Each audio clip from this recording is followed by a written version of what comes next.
Assalamualaikum warahmatullahi wabarakatuh. Perkenalkan, nama saya Muhammad Abdul Jabbar, absen 19 dari kelas 12 Teknik Elektronika 2. Di sini saya akan menjelaskan prototipe rangkaian pintu garasi mobil yang saya kerjakan untuk melunasi ke ujian kakak saya.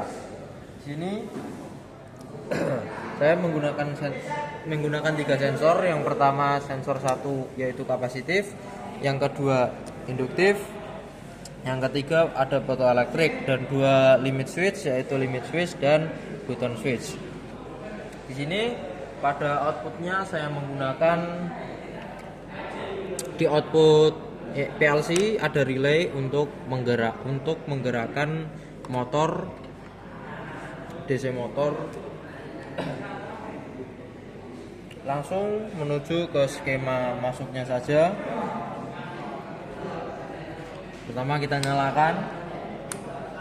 Lalu setelah kita nyalakan, di sini LS2 dan sensor 2 di sini tertekan oleh sebuah pintu garasi. Maka kita akan praktekkan di sini. Ini LS2 dan ini sensor 2. Lalu ketika sensor 1 terdetek oleh mobil maju, maka pintu akan terbuka seperti ini.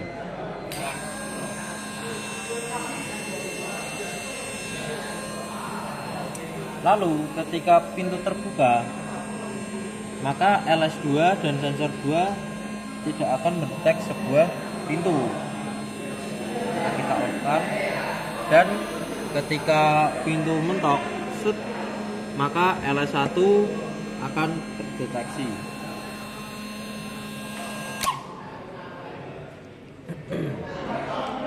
Lalu ketika mobil masuk, maka sensor 2 terdetek. Setelah sensor 2 terdetek dan mobil sepenuhnya lewat, maka sensor 2 akan off dan pintu akan tertutup. Pintu tertutup, maka LS1 off, sensor 2 on, dan LS2 on. Maka motor akan terhenti. Lalu untuk skema keluarnya, yaitu LS2 dan sensor 2 terdeteksi. Ketika sensor 3 mendeteksi bahwa mobil hidup, maka pintu akan terbuka seperti ini.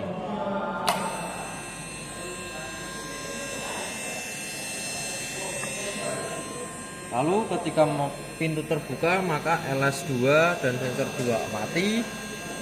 Dan ketika pintu terbuka full hingga menyentuh limit switch 1, maka motor akan berhenti. Seperti itu. Lalu ketika mobil lewat, maka sensor 2 akan mendeteksi bahwa ada benda. Lalu setelah mobil lewat sepenuhnya, maka sensor 2 akan tidak mendeteksi lagi dan menutup pintu atau menghidupkan motor untuk menutup pintu. Maka limit switch 1 akan off dan sensor 2 dan LS2 akan on. Maka sekian itu dari saya. Assalamualaikum warahmatullahi wabarakatuh.